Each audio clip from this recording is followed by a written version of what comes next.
24ஆம் கல்வியான SSLC அரசு பொதுத்தேர்வில் பள்ளி அறிவில் முதல் மதிப்பெண் பெற்ற மாணவர்கள், மாநில நல்லாசிரியர் பெற்ற ஆசிரியர்கள், 100 விழுக்காடு தேர்ச்சி அளித்த பட்டதாரி ஆசிரியர்கள், 100 விழுக்காடு தேர்ச்சி அளித்த பள்ளிகள், பணிநிறைவு பெற்ற பட்டதாரி ஆசிரியர்கள் என்று தமிழ்நாடு பட்டதாரி முதுநிலை பட்டதாரி ஆசிரியர் கழகம் இந்த பெரம்பலூர் மாவட்டத்தில் 51வது ஆண்டு பரிசளிப்பு மற்றும் பாராட்டு விழாவில் அனைவரும் வரவேற்று அமர்ந்திருக்கின்ற திருமதி கீதா அவர்களே, தலைமை உரையாற்றுகின்ற திரு சுந்தரபாண்டியன் அவர்களே, முன்னிலை உரையாற்றுகின்ற அருண்குமார் இலக்கிய செல்வன் அவர்களே, வாழ்த்துறை வழங்குகின்ற துரையார் சுந்தரமூர்த்தி சுப்பிரமணியன் அவர்களே, கலந்து கொண்டு சிறப்பித்துக் கொண்டிருக்கின்ற மாவட்டத்தினுடைய உயர்ந்த ஆட்சியர்,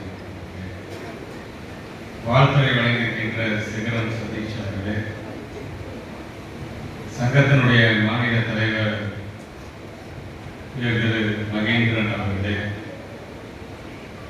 பெரம்பலூர் சட்டமன்றத்தினுடைய உறுப்பினர் சகோதரர் பிரபாகரன் அவர்களே, நிறைவாக நன்றி காட்டுகின்ற குணாளர் உள்ளிட்ட மேடையில் இருக்கின்ற அனைத்து சான்றோர் பெருமக்களுக்கும், எதிரே அமர்ந்திருக்கின்ற பெரியவர்களுக்கும், நல்ல உள்ளத்தினர்களுக்கும், பத்திரிகை துறை ஊடகத்துறை சார்ந்திருக்கின்ற நண்பர்களுக்கும் ஒரு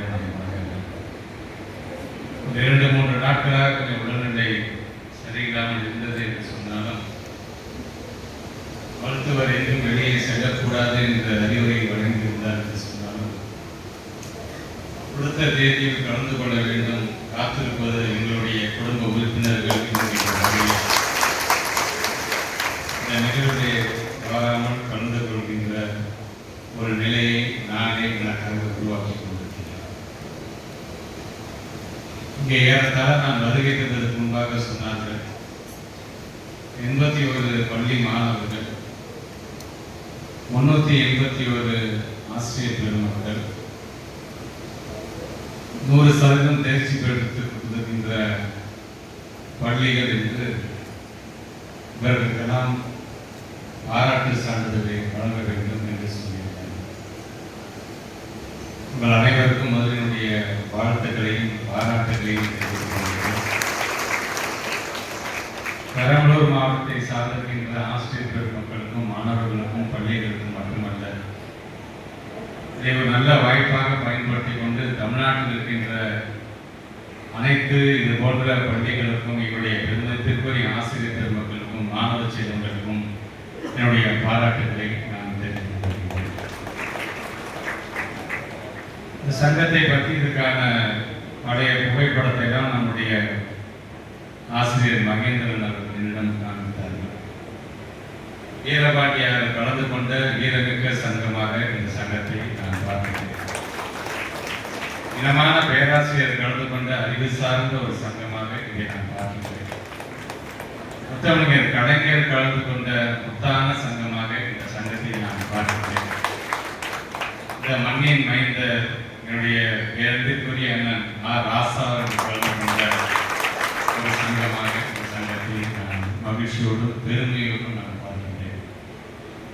இந்த சங்கத்தினுடைய 51வது ஆண்டு விழாவில் எனக்கும் பேசுகின்ற ஒரு வாய்ப்பு என்பது என்னுடைய வாழ்நாளில் ஏன் வருங்காலத்தில் வரலாற்றில் இடம்பெறக்கூடிய ஒரு நல்ல நாளாகும்.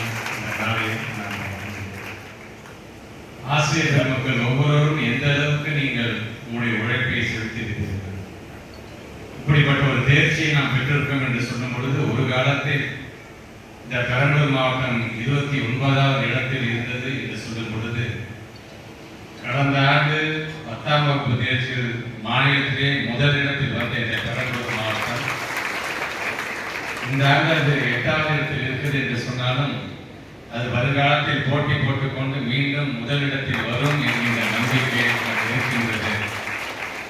அந்த நம்பிக்கை எனக்கு இருப்பதற்கு காரணம் இந்த சங்கம் பெரம்பலூரில் இருக்கின்றது என்கின்ற அந்த பெருமை எங்களுக்கெல்லாம் உண்டு. வருகை தந்திருக்கின்ற நீங்கள் ஒரு அறிவு அறிவு சார்ந்த சமுதாயத்தை நாம் உருவாக்கிட வேண்டும் என்று எண்ணக்கூடியவர் நம்முடைய மாண்புமிகு தமிழ்நாட்டுடைய முதலமைச்சர். அதில் உங்களுடைய பங்கு என்பது அளப்பரியது. 18ஆம் நூற்றாண்டில் மைய பகுதியில் தான் மேலை நாடுகளிலே அறிவியல் சார்ந்து பாடத்தை சொல்லித் தருகின்ற வழக்கம் இருந்தது.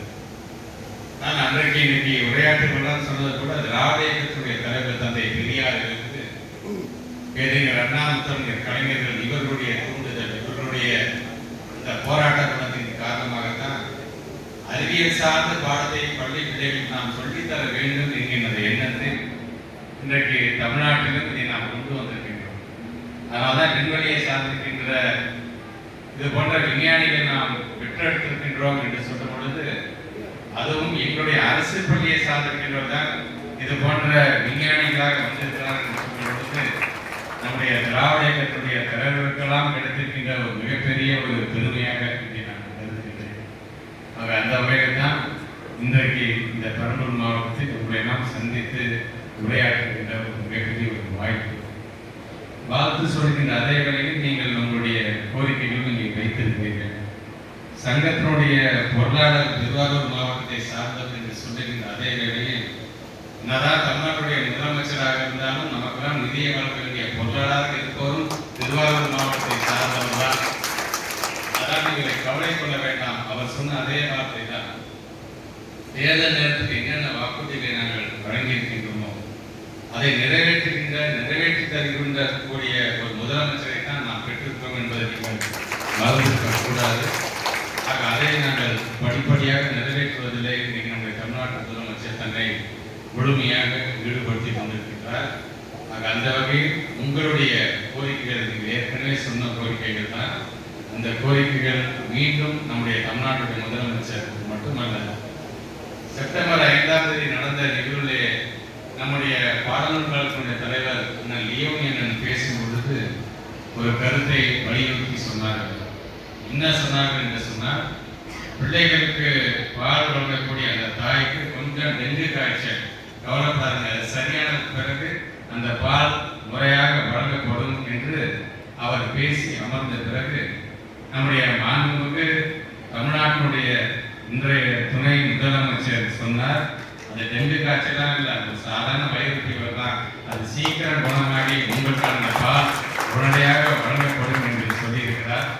நமக்கு நம்முடைய இரு கரங்களையும் வலுப்படுத்துகின்ற விதமாக தமிழ்நாட்டுடைய முதலமைச்சரும் இருக்கின்றார், நமக்கு துணையாக நம்முடைய துணை முதலமைச்சரும் இருக்கின்றார். ஆகவே நீங்கள் கவலை கொள்ள வேண்டாம். உங்களுடைய கோரிக்கைகள் ஏற்கனவே நம்முடைய மாண்புமிகு நிதித்துறை அமைச்சருடைய கவனத்திற்கு கொண்டு சென்றிருக்கிறோம் என்று சொன்னாலும், இந்த நிகழ்வில் நீங்கள் கொடுத்திருக்கின்ற அந்த கோரிக்கையை நான் எடுத்துக்கொண்டு நாளை மறுநாள் அமைச்சரவை கூட்டம் நடைபெற இருக்கின்றது. அங்கே மூத்த அமைச்சர்களிடமும் நம்முடைய துணை அமைச்சர் முதலமைச்சர் மூலமாகவும் நம்முடைய மாண்புமிகு நிதித்துறை அமைச்சர் மூலம் கொண்டு சென்று அதை நிறைவேற்றுகின்ற பணியில் கண்டிப்பாக இந்த அந்திமலை பொறியாளர்கள் தன்னை முழுமையாக ஈடுபடுத்திக் கொள்வார் என்கின்ற அந்த உறுதியோடு வருகை தந்திருக்கின்ற, கொஞ்சம் காலதாமதமாக நான் வந்தேன் என்று சொன்னாலும் எனக்காக காத்திருக்கின்ற என்னுடைய ஆசிரியர் பெருமக்களுக்கும் மாணவ செல்வங்களுக்கும் பள்ளிகளுக்கும் என்னுடைய வார்த்தைகளை தெரிவித்து இந்த அளவில் உரையை நிறைவு செய்கிறேன். நன்றி.